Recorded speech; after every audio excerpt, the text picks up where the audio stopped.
Roundtable, focusing on issues around business, policy, and education with leaders across local, national, and international communities, making a difference and driving business success. This is Connect and Collaborate on KDMT, Denver's Money Talk, 1690 AM. Thank you so much for joining us today on Connect and Collaborate, where we come together each day to introduce you to our network of business and community leaders and to discuss issues that impact business. This week, our focus is on Denver's buildup. We'll take a closer look at the developments and construction projects that contribute to our growing metro area. And today, we're connecting with National Western Center. A lot of progress happening there. We have in studio today Gretchen Hollrah. She is the Executive Director for the Mayor's Office of the National Western Center.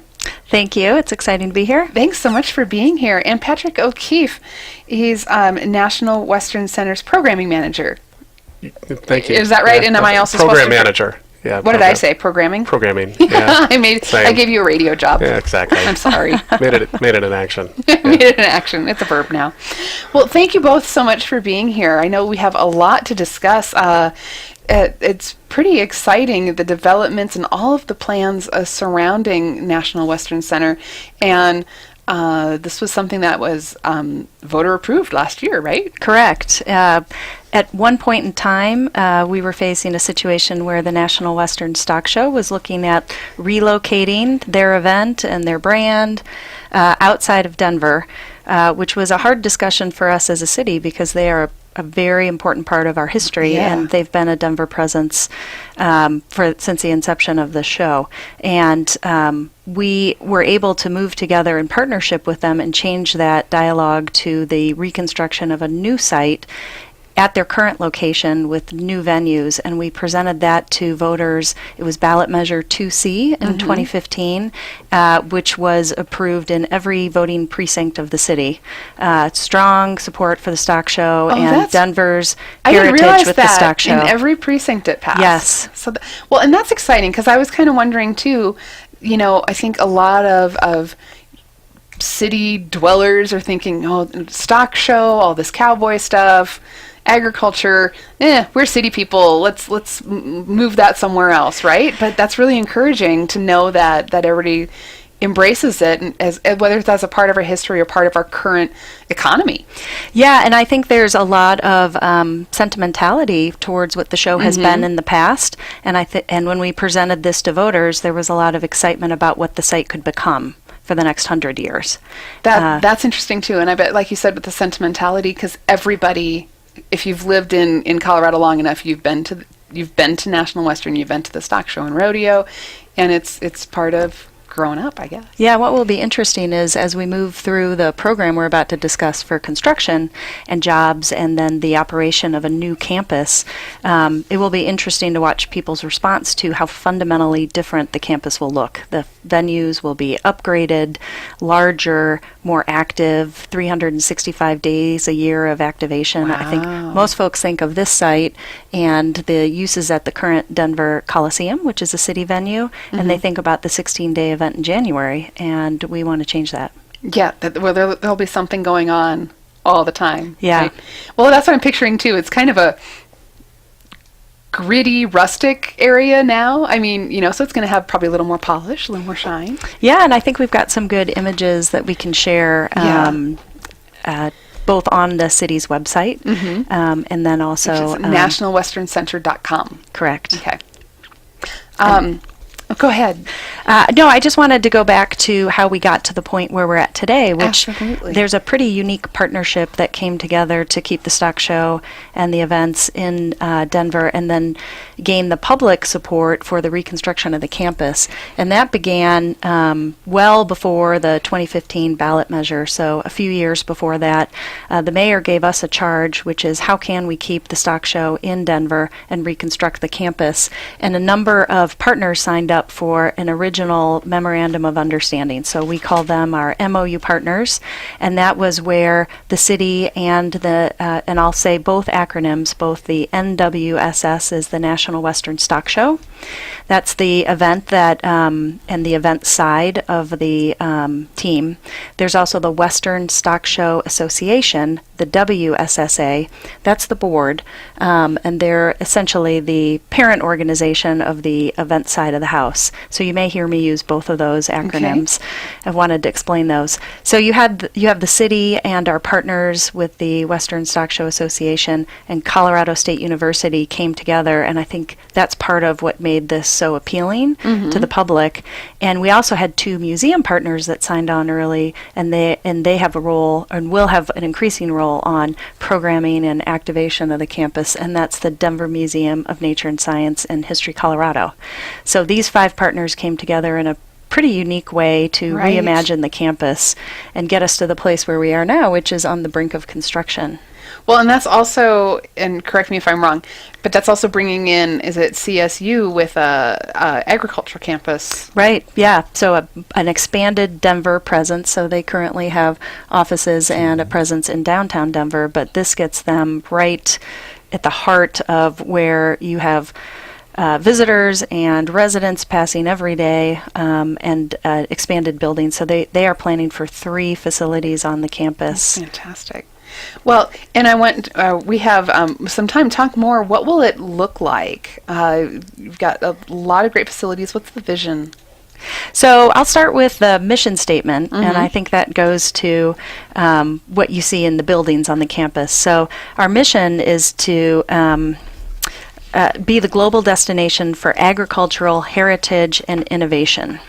And that talks a lot about the urban and rural interests that want to co-locate on the site, and having a space that brings in not just Denver and not just the Front Range, where and obviously Fort Collins with CSU, but we want to have a site where all of Colorado can be represented as we deal with some pretty heavy issues around how do you move towards feeding 9 billion people, and how do you make next generation agricultural business innovations that allow that in a sustainable fashion. And those are some hard conversations, I think, with the National Western's heritage of ag education and entertainment, bringing in CSU as a partner that's focused on research and business opportunities that ultimately stem from that research. And we can talk about that once we go through the physical site. But next generation agribusiness is at the forefront of our minds. That's the another piece of this. Once you move past the construction of the campus and the jobs and the opportunity there, this unlocks an entire industry for the Front Range. Wonderful. We'll talk more with National Western Center when we come back. Stay with us. This week we are focusing on Denver's build-up. We're going to take a nice close look at the developments and construction projects that are going on to contribute to our growing area. Today we're focusing on National Western Center, and I'm glad to have Gretchen Hollrah here.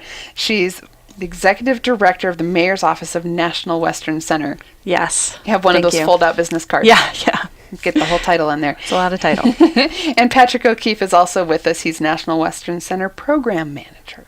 That's correct. So I'm so glad to have you both here and to describe so much great progress that's about to take place.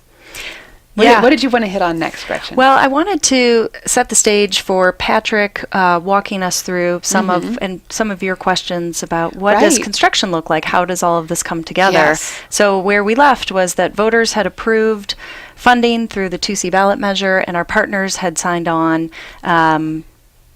with an MOU. And one of the most fundamental things that happened, and this was a month ago, was the formal signing of our first contract with these, what we call the equity partners of the city, CSU, and the Western Stock Show Association.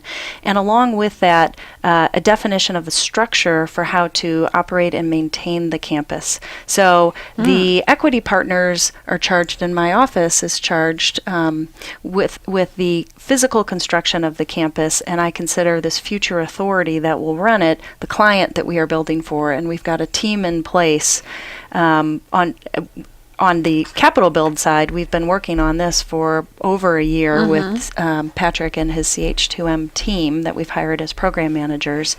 What happened a month ago is that now we have a client that we can build for. And if you look at the documents, and they're all public documents about what the structure of this authority will look like, it will be an 11-member board that manages a Colorado nonprofit corporation that comes in and takes the responsibility for booking the assets, all of the buildings that we construct on site, making sure that they achieve this 365-day-a-year activation, and working hand in hand with the National Western Stock Show and their current events so that you start to see this site come alive. And the reason that's important is because we think about jobs on this campus in three different ways.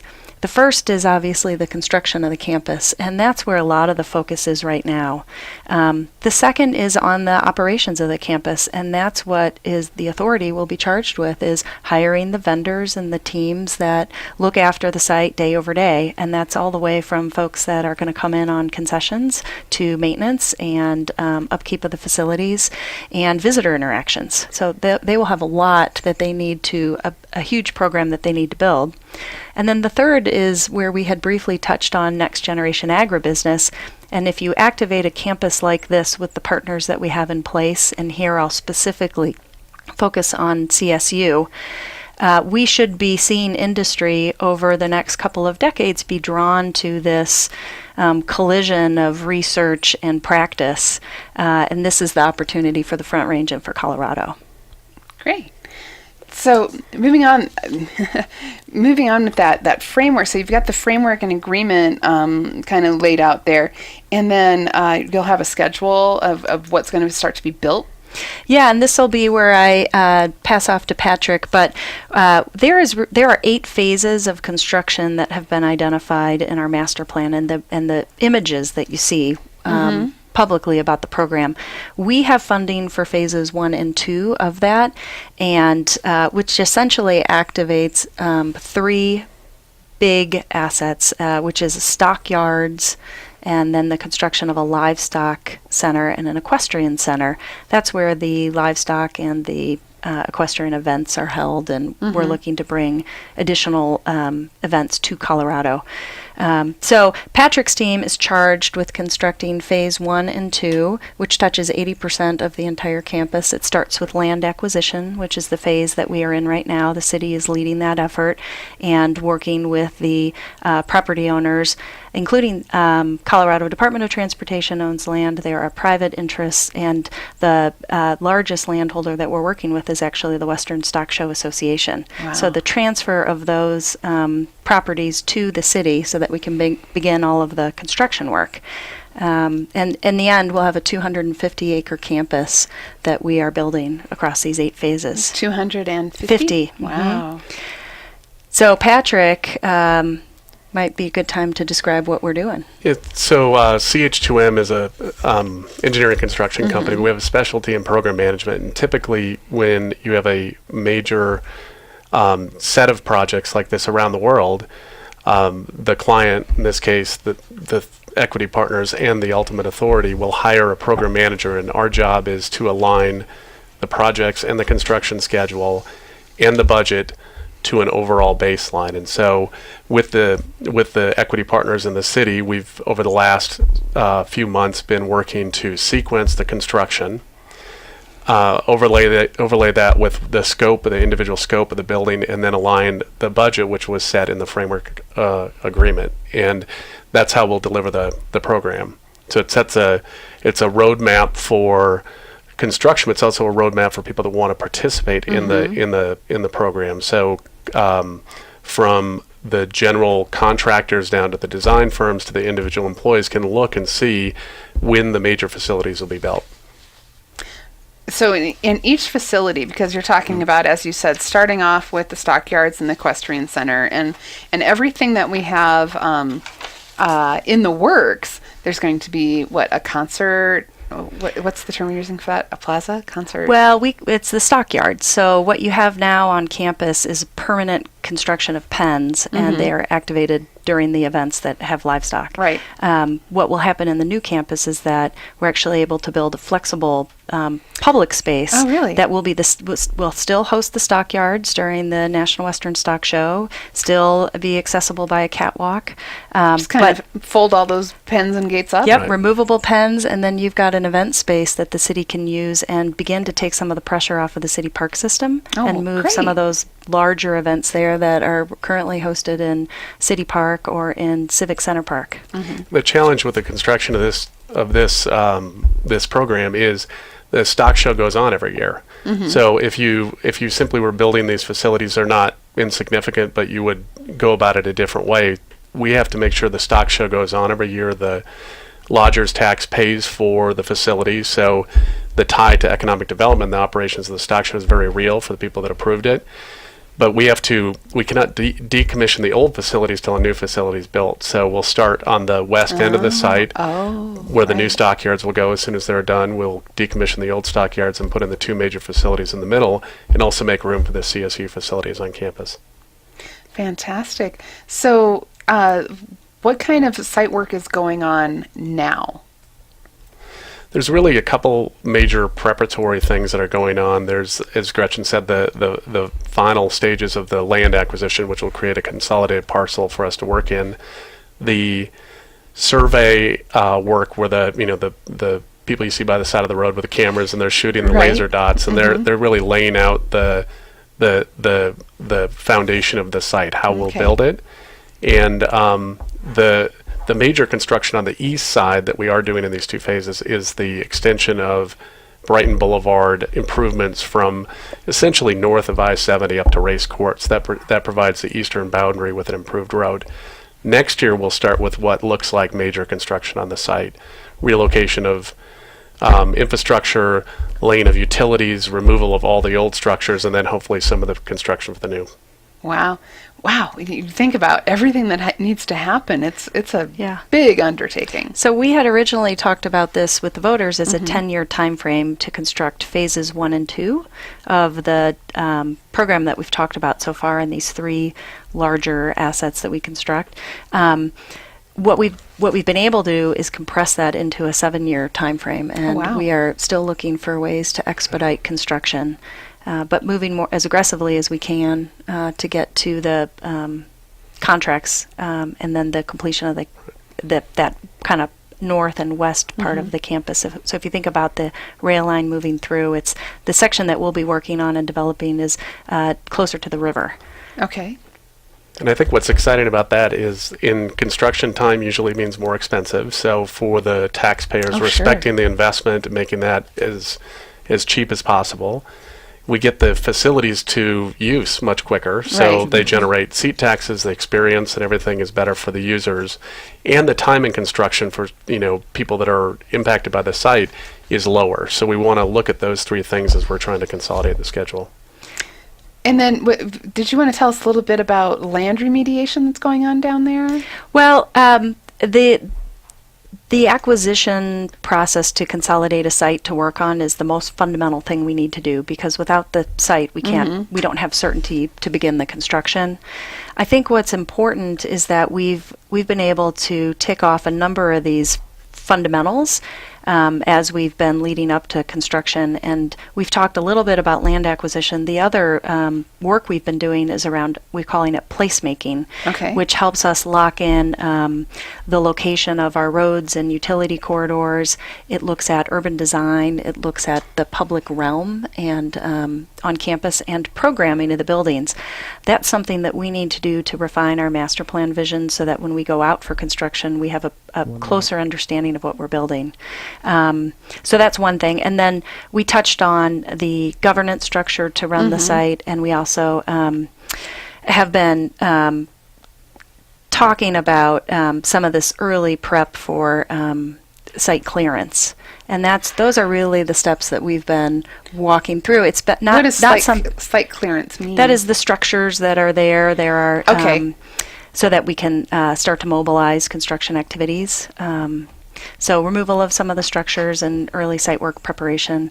But a lot of this looks invisible, and Sure. the question we get asked a lot is, when does the project start? Right. And Yeah. without taking the steps that You're we've like, been "But doing, it's underway." It is underway, but you will start to see that a lot more visibly in 2018. Oh, that's fantastic. We're going to talk more about the progress at National Western Center. Stay with us here on Connect and Collaborate.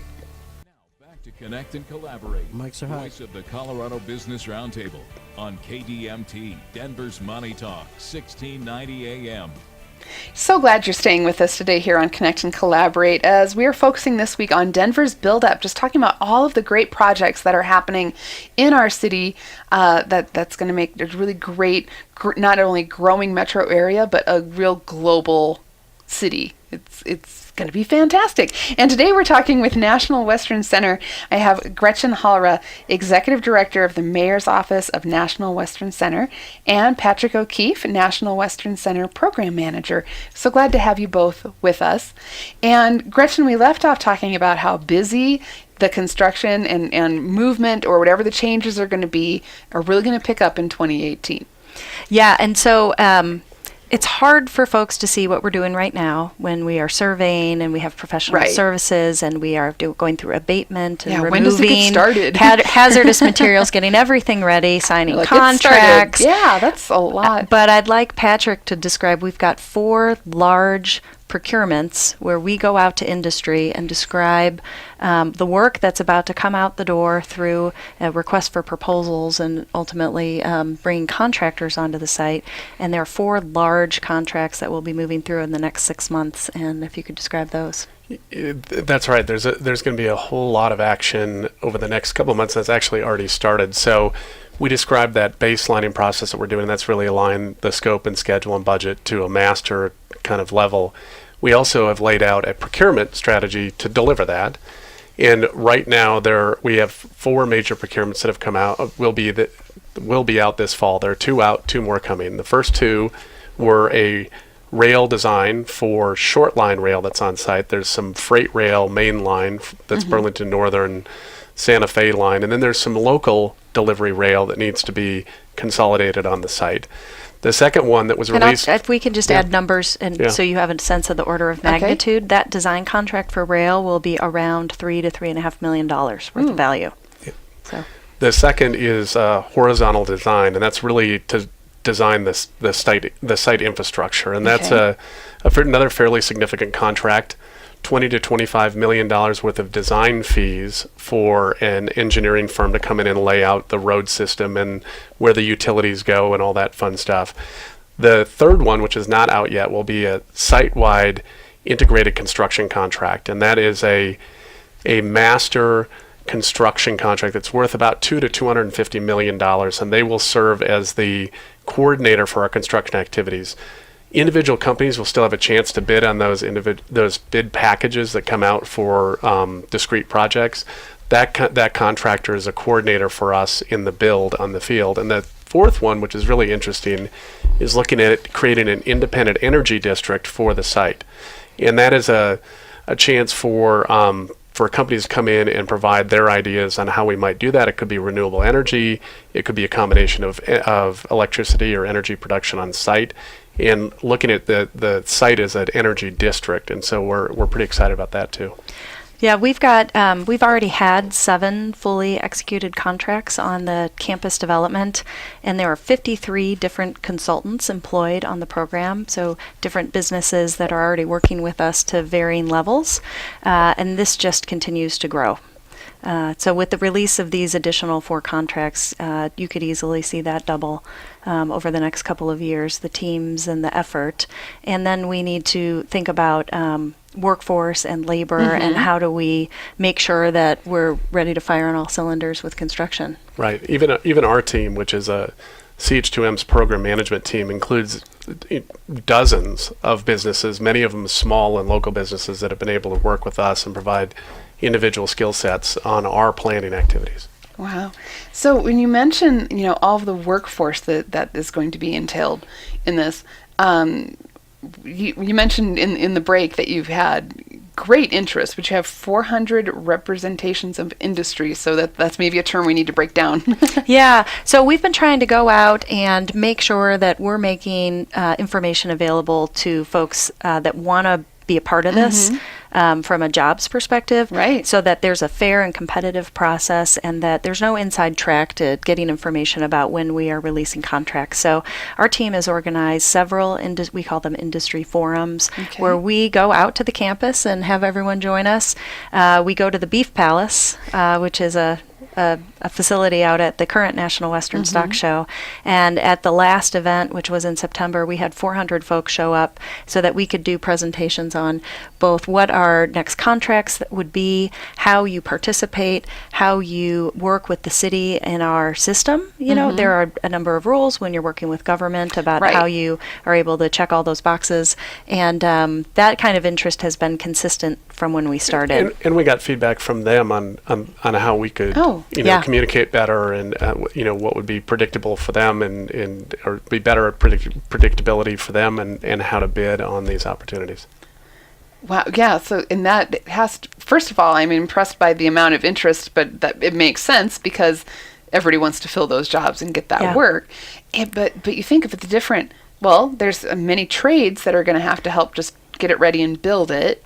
And then you've got people that are probably going to bid for the merchandise, like you said, the maintenance or... Yeah, with the authority, and that's why it's important to think about these as distinct phases of the program. You know, we are focused right now on the construction, and that goes all the way from the trades, electrical, all the way to small business and all the way to the large companies that want to come in and have some construction work here. So we're seeing representation and interest across that spectrum. And then when it comes to the authority starting to operate and maintain these assets, these buildings and the stockyards, you'll see a different set of contracts that come out the door. Right. So it will be a continuous effort. You know, we've got 7 years of construction just on phases 1 and 2. We've got additional phases that could be another 7 years of construction if we're able to find the funds for it. And the authority will be an ongoing enterprise for industry and jobs in other sectors. And what's really fun to watch, and it was true with our team, we had people that worked around the world on major programs, but they got to come home. This is Denver is our hometown, and they identified with the stock show as a child or the location in Denver. And we're seeing, the question might be, well, how do you separate from all the other construction activity in a hot market? We're seeing a lot of interest, I think, because it's big, because it's consequential, but also because it's meaningful for people. They have an identity with the site, and they want to be part of it. You know, the one contract we didn't mention, which is the fourth one, would be Brighton Boulevard construction, and that would be the portion of Brighton Boulevard that's adjacent to the campus, so north of I-70. Okay. So you're seeing the city working on Brighton Boulevard, the southern piece, south of I-70. That's a different city project, and you'll start to see construction next year, so it will be February of 2018, right after the stock show event. Where they're going to start north of? Start north, and we'll have an 11-month project there for construction to open open that street back up fully right before the next stock show. So we are always planning our construction cycles around the stock show, the January event. Well, it's nice because then it maybe gets tidied up a little bit, and you That's regroup and get back into it. That's fantastic. There's so many working pieces, obviously, to this. We'll talk next when we come back from break. We've got about a minute and a half left here. What would you like to touch on before we leave? I think it's one thing that we have talked about but haven't clarified is when we talk about the National Western Center, we are talking about the future campus. And it's something that it's hard to imagine with the infrastructure that's there right now, how busy and active and big the site will be. When you are at the site, most folks think of this as the area that's just surrounding the highway. And when you're on the site, and we do a number of tours, and I'd love to have you come out and do a tour, to envision a 250-acre future campus starts to show the order of magnitude of impact to Denver in a positive way. And that's where we talk about the impact on the Front Range and the state. Well, and when I go out there, we'll talk about this later, but I'll wear my new hat. You've got these great logos on your hats for National Western Center, and we'll talk about that coming up. And you've got activities planned coming up soon, so we can kind of get out there and see what's gonna happen. We'll talk about a kickoff event later too. So I'm talking today with Gretchen Hollrah. She's Executive Director of the Mayor's Office of National Western Center. We also have Patrick O'Keefe, National Western Center Program Manager, and we're going to talk more about the progress and developing progress as we come back. Stay with us. Developments and construction projects that are going to make Denver an even better city. And today we're talking about National Western Center and all of the work that's going on there. Gretchen Hollrah is here along with Patrick O'Keefe. Thank you both so much for being here. Thank you for having us. Yeah, thanks. We could talk for 2 hours if you Yeah. let us about this. You were like, wait a minute, we only have one segment left? Yeah. Well, folks, stick with us. No, I'm just kidding. So Gretchen, as you said, you've got so much you'd like to share with our listeners. What would you like to dive into next? You've got a lot of opportunity. Well, I wanted to focus quickly. We've talked a lot about construction and jobs and the long-term vision. There are the question we get asked is how do I plug into this, or how does this impact me? And we also get asked by voters, well, what does this all mean? I voted for this, and this is an awful lot of funding. What does this result in? So I'll start with that one, which is a return on investment conversation. And we think about it in 3 different buckets. We think about it in the construction and related activities. And if you look at this program that we've set up over the next 40 years, our estimates show that we would have construction wages exceeding $420 million all in, and that there'd be 6,400 construction and supporting jobs, industry jobs created, which is a tremendous impact on Denver and the Front Range. The second way we look at it is the growth in the number of visitors that are coming to the campus, and with this phased construction and these new facilities coming online, we could have more than 1 million additional visitors to the campus every year, annual events. If we are able to add 100 new events and really activate this place 365 days a year, that would be about $100 million of an increase in visitor spending. Keep in mind, I'm talking about 40 years, not 2018. Right. But this is a long-term play. It's a long-term investment by Denver voters in the future of the city. And then 1,500 estimated new jobs in service and hospitality, and that's how you look at all these visitors coming and where they're eating and where they're staying and what they're doing on campus. And the last, and the piece I wanted to focus on, is where we started initially talking about agribusiness, new agribusiness and employment. And that's where you really, we can leverage CSU's participation on the site, Colorado State University, and the research they bring to the modernization of how we think about agriculture and the use of water. Denver Water is another partner that we have on the site that we haven't talked about yet, and they are partnering with CSU on a water resource center. In an urban context, what does water reuse look like? What types of non-potable water sources should you be using for irrigation, and what opportunity is there to think about water differently? If we are able to think about water differently in an urban setting, we're drawing less from a rural setting too. And water in the West is obviously a topic you could have a whole show on. Absolutely. The other part about modernized agriculture, if you think about, and you mentioned during the break that you have a farm background, you think about all the advances in technology that are happening. So these agribusiness firms, we see based around research and laboratory space that would want to be on or near the campus for that serendipitous collision of interests. Right. So if you think about autonomous vehicles and the conversation that's happening in cities now, autonomous vehicles in the farming industry have been around. That is not a new concept for modern farming. Similar to how you observe and manage your crops, use of drones in the aerospace field. So we look at water, aerospace,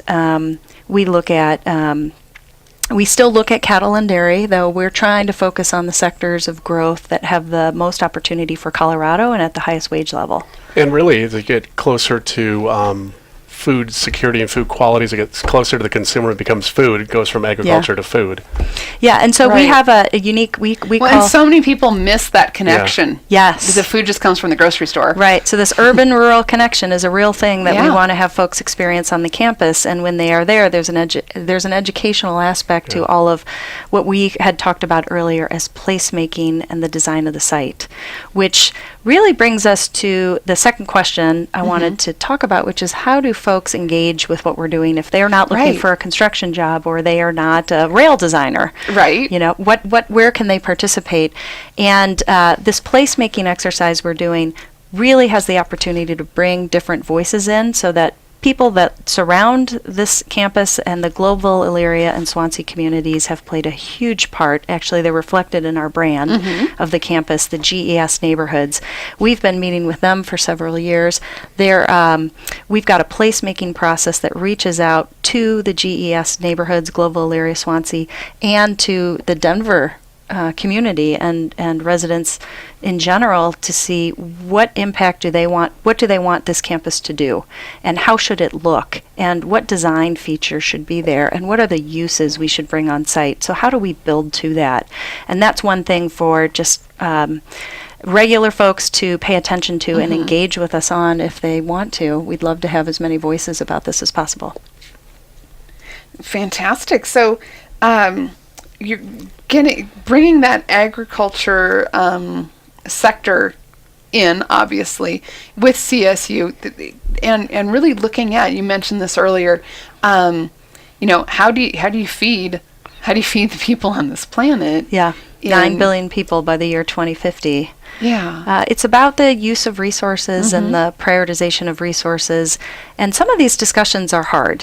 When you think about GMOs, this campus we would like to see as a space to have those discussions around sustainability and around the future of agriculture and agribusiness, and really create a forum. There will be a number of community spaces and gathering spaces and meeting spaces on the site so that folks can engage that. And we want it to be a global discussion and put Colorado and Denver in a leadership position globally around this issue.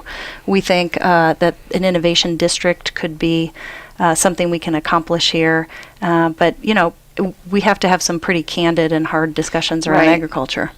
Yeah, I can see that, because part of me just said, well, if we could just go back to the way we did it, 30, 40 years ago, the way I saw my dad run a farm, but we can't because we have to feed so many more people, but still keep that, the humanity of decent farming. Yeah, so we talk about how do you have a local and a global conversation at the same time, and how do you build what we sometimes call the Silicon Valley of agriculture here. That's the opportunity that's in front of us with this investment and our partners. Talking today with Gretchen Hollrah. She's the Executive Director of the Mayor's Office of the National Western Center. We're talking about the development of National Western and how that's coming up. And it's going to be, this first couple of phases over the next 7 years, and then there'll be more. Yeah, and so when you think about if folks are able to go in and look at the full 8 phases of construction, the pieces of it we haven't talked about yet, but that we are and our partners are very interested in accelerating would be the construction of a new arena and a new expo hall. As you get to the construction of those phases, you're able to decommission some of our existing structures. So the Denver Coliseum is in use right now, both for the rodeo and for the city for a number of events. If we are successful in building a new arena, then we're able to offer an even broader array of programming in Denver at a new structure, and then we'd have a redevelopment opportunity south of the highway at that southernmost portion of the campus. But as Patrick said, one activity needs to trigger the next. So none of this is possible unless we're able to build the replacement facility first. So it's a pretty easy set of dominoes to follow if you start at the stockyards and then you build a giant livestock and a giant equestrian building, and that's what folks will see on the renderings, these large structures that will come up, and that's phases 1 and 2. How do you then take the 1909 Stadium Arena, which is a historic asset, and turn that into a center for food and a market? So our vision there is a public market, which if folks have been to Pike Place Market in Seattle, Right. and they're throwing the fish, here we would be chucking the ribeye. All right. And making it a stop for tourists and people that are visiting Colorado, but also for It's like residents. a really big farmers market that, And and great in a place here that is a little bit of a food desert. So yeah, and an affordable farmers That's market necessary. that has SNAP benefits.